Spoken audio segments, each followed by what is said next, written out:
Prošetati se sjevernim obalama Paškog zaljeva ponekad se doima poput sna.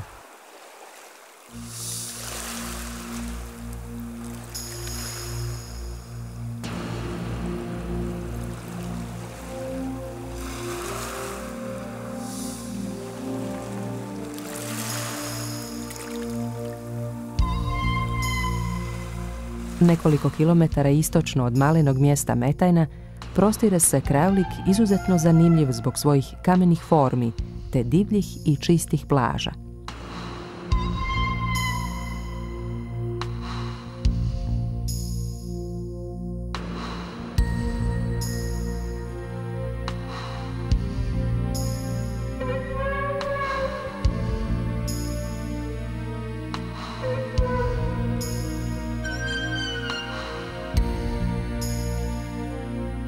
Ono što najviše plijeni pozornost u tom kraju divlje i plemenite ljepote upravo je širina pogleda u neiskvaren, gotovo djevičanski prostor.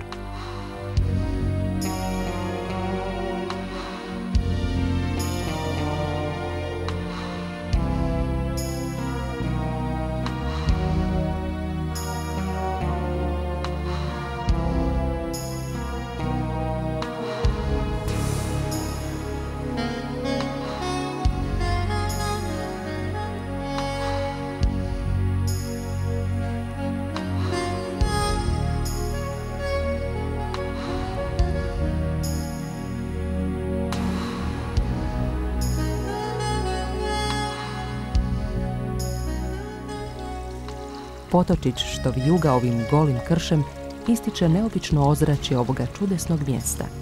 I ta bistra velebitska voda povezuje otok uz planinu, koja ovdje kao da se nad njega nadvija.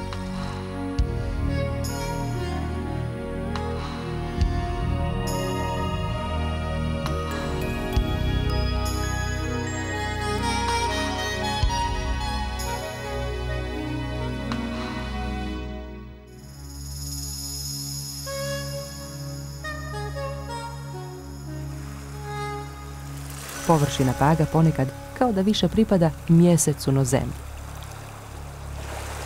Mjesecu što se nadvio i nad more, i nad otok, i nad planinu, te ih mirno gleda s neba svojim velikim, žutim okom.